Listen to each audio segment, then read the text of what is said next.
Well, good morning, everyone. Good morning. Good morning, everyone. At Woodlands Middle High School, we like to be punctual. It's 10:47, so we're a little bit behind time. So we're excited to invite you all out, or to welcome you all out. We had our Innovation Lab inside. Now we have our Innovation Quad. So welcome, everyone. We're going to introduce Mr. Todd Mensch, our Director of STEAM. He's going to walk us through the unveiling of our windmill. So without further ado, Director of STEAM, Mr. Todd Mensch.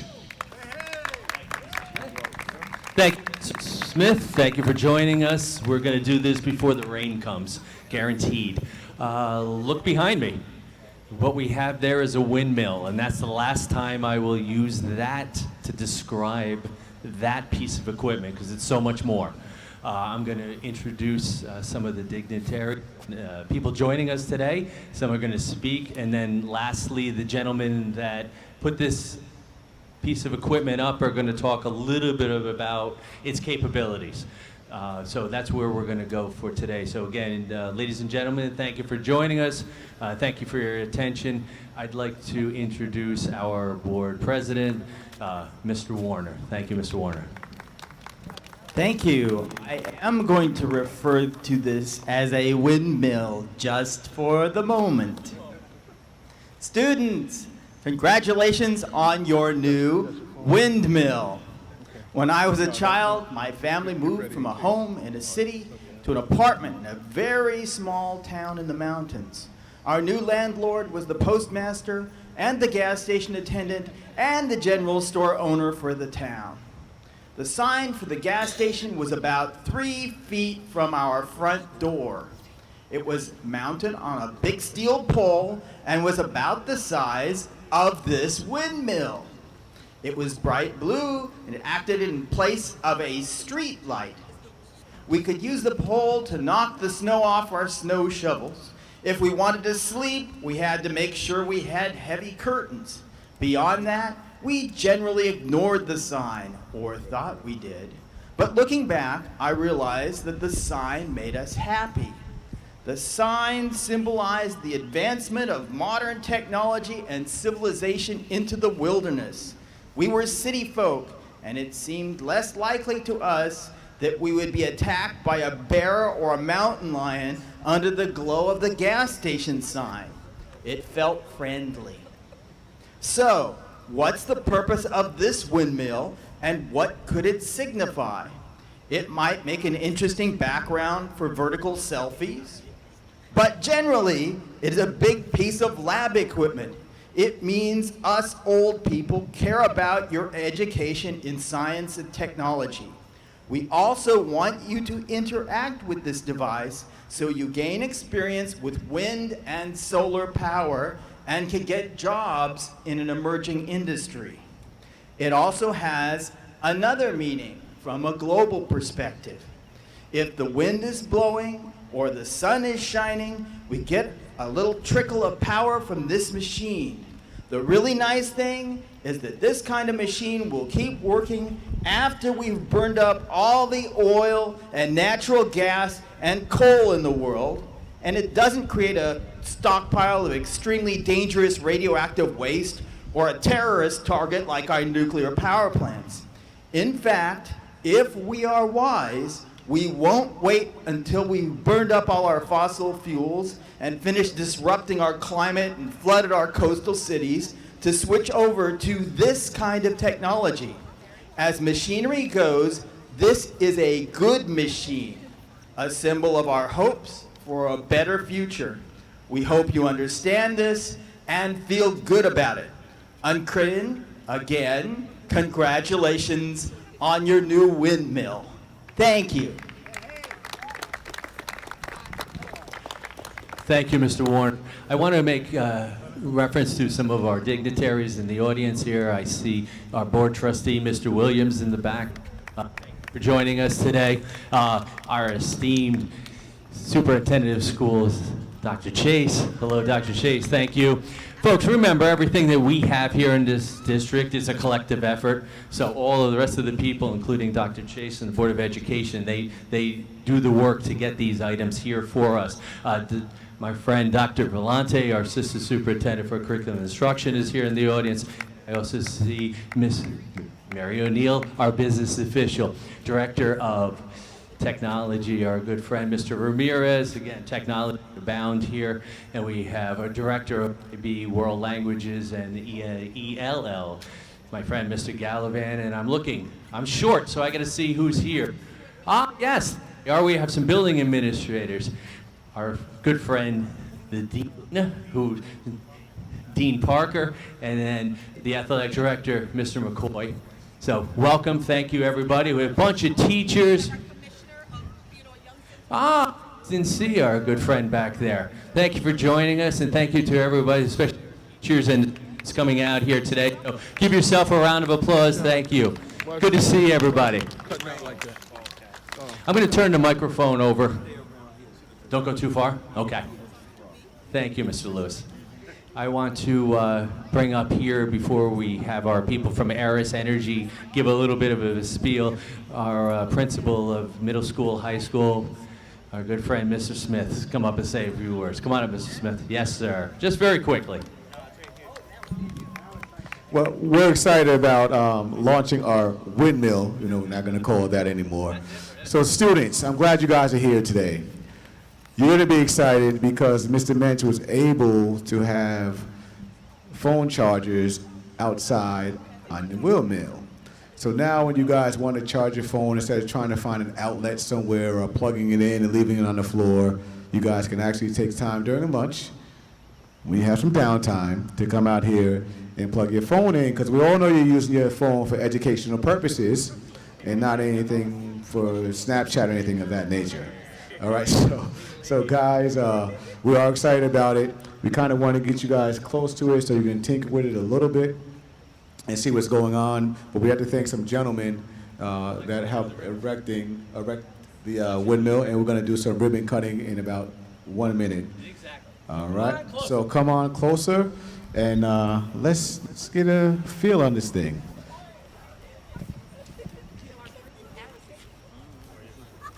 Dr. Chase, Mr. Warner, come on up. Is our friends from Aris? Absolutely. Yep. And last but not least, I'm going to introduce the gentlemen that are going to get rid of the windmill name and put it the name of RPU, Remote Power Unit. There you go. I'll tell you why it's going to be called that in a couple of moments.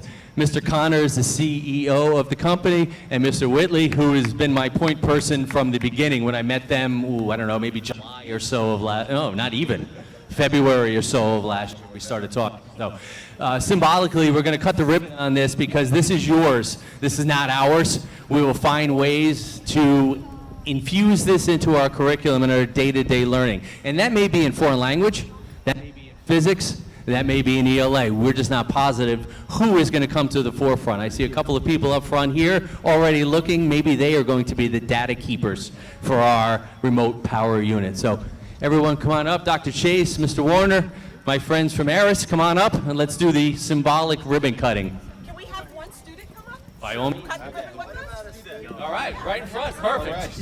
Thank you, Jeremy, so much. Not shy. Jeremy, Mr. Williams, come on up and join us up front. Jeremy, I'm killing you when I'm done. Absolutely. Just know that you're dead. Right? All the students, right? That's right, that's right. Ladies and gentlemen, grab some. Oh, wait, hold on, wait. I have to get my video. Do we all see? Give us a countdown. Give us a countdown. 3, 2, 1. 3, 2, 1.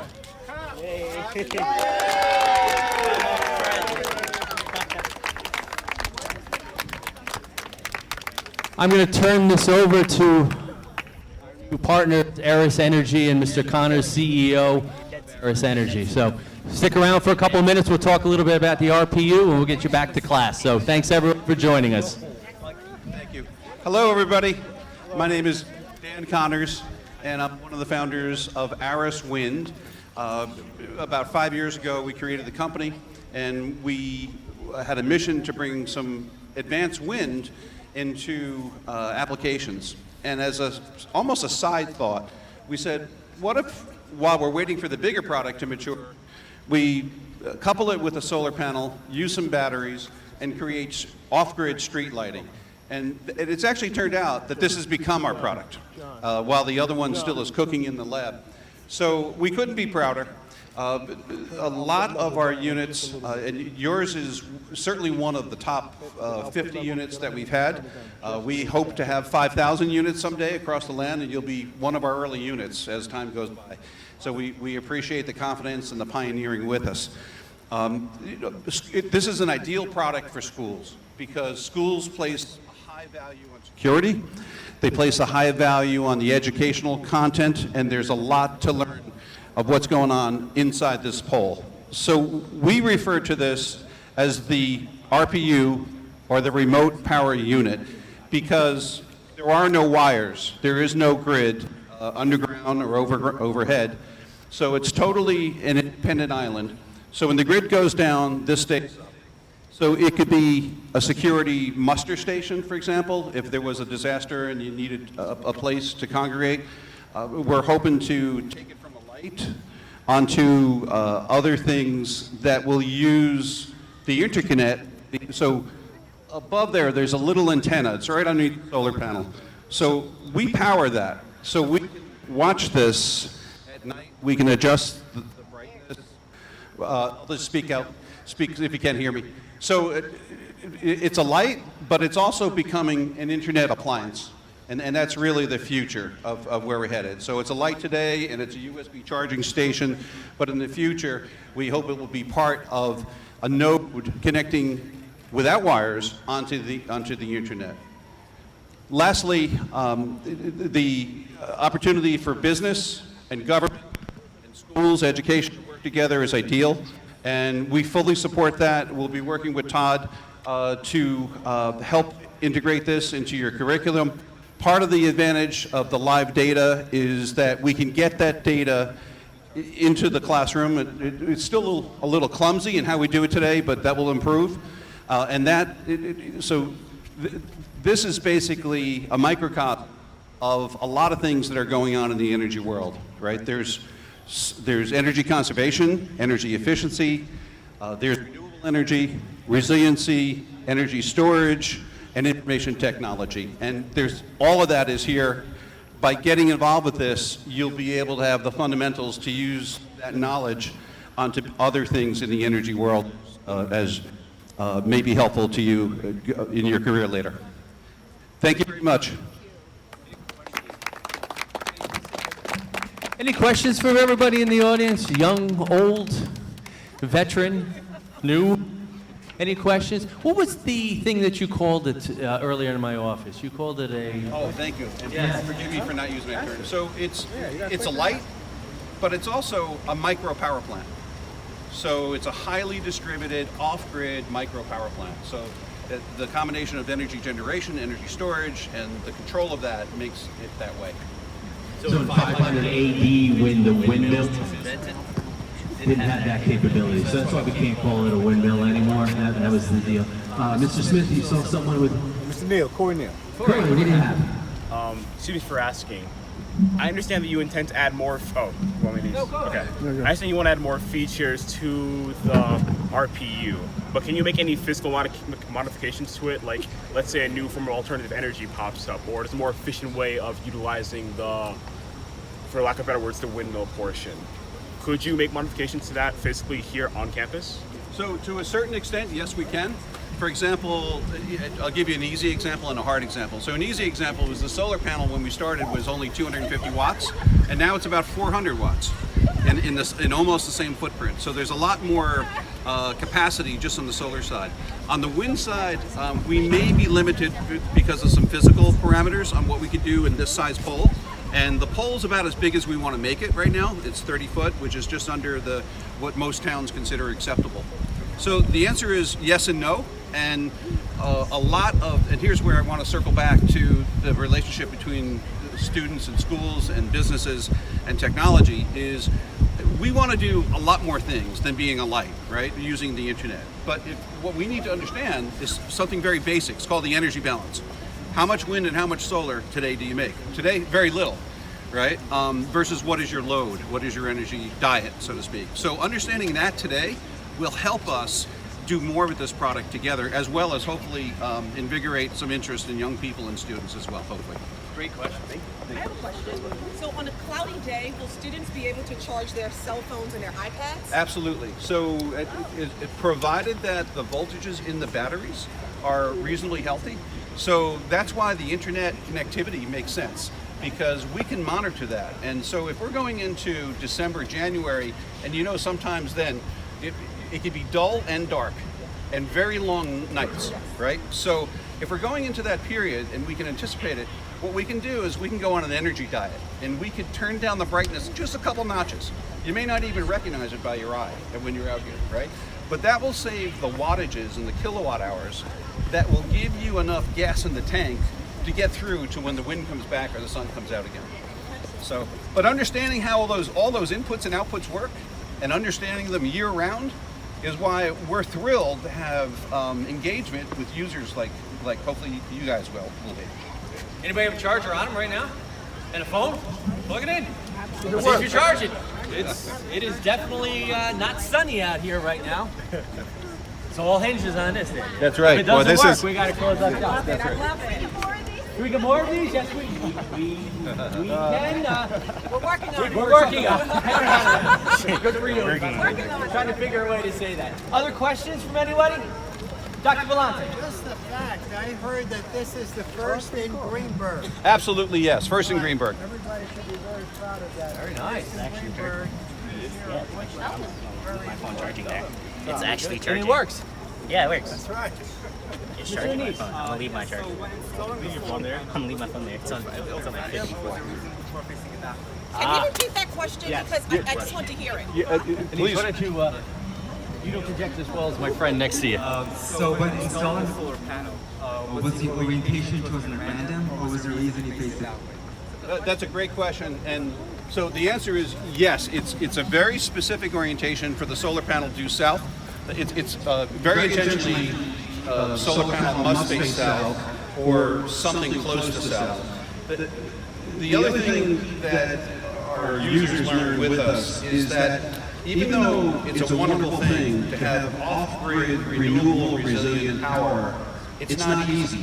There are certain physical limitations. For example, here we have to dance around the trees to keep away from the shade.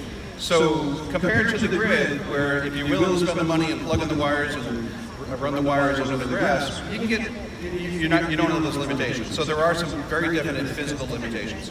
That's one great example. They have trackers, and some of them will track the sun day by day across the sky, and some of them will track the sun's elevation over the course of the year. Generally speaking, you need to reach a certain size and scale where the mechanical equipment and controls for that tracking mechanism make sense. And since this is a micro power plant, we're far below that scale. So we could get it, but the amount of money it would take and the amount of effort probably wouldn't be enough. Do you have a lightning rod on there? The unit's rounded about 8 different ways. Okay. So yes, it's protected. Yep. It's UL underwriter labs. Yeah. A few lightning rods at the bottom. Okay. Yes. Okay. All right. I need. Any other questions from the audience? Folks, it's out here, use it. What we want to do is take Is it quicker than? information. Wait, guys, don't go, don't go. Connect it to the outside. I want to get some pictures. So be on the lookout for a big event on the 28th of September. Miss O'Neill and I are working on a big event on the 28th. So be ready. Thanks, everybody. Have a great day. Thank you. Thank you, Todd Minch. Thank you, Aris. I appreciate your I partnership. want to get a couple of shots. Absolutely. I want to get some kids and you and. Hi, I'm Todd Mensch, Director of STEAM here in Greenberg Central School District with our newest partners, the Aris Wind folks, with the remote power unit behind me, what used to be called a windmill. I believe that Mr. Whitney and I talked in April. I had seen the RPUs down at Washington Irving Middle School. Is that where it is? Right in Terrytown. And I was there with my children at a soccer game. And I said, wow, this is pretty cool. And what we do here in Greenberg is we try to be the best and brightest. So we wanted to keep up with everybody. So we got to talking and found a location and decided that this was it. in the Innovation Quad, newly tapped Innovation Quad here on the middle school, high school campus. We're trying to connect the inside to the outside, and this will be our focal point of the outside. So I'm going to let the gentleman very quickly describe some of its capabilities, other than just being a wind solar-powered instrument. Aris Wind, which was founded about 5 years ago, we're in Mount Vernon, New York, not far away. Couldn't be prouder of applications like this and engagement with customers like this school today. The unit is a hybrid. We call it the remote power unit because it's wind plus solar plus a controller of very efficient lighting, LED lighting, coupled with energy storage in the form of 2 large batteries in the base, and then topped off with self-powered internet connectivity to the unit to be able to make sure it's working and to be able to adapt to changing weather conditions and seasonality. So it's got all of that going on in this relatively small package, which happens to make it a really good teaching tool for STEM. So hence that's why schools have a strong interest in it. Thank you, gentlemen, and we're very excited and keep looking for more bigger and badder things here in Greenbrook. So thanks very much.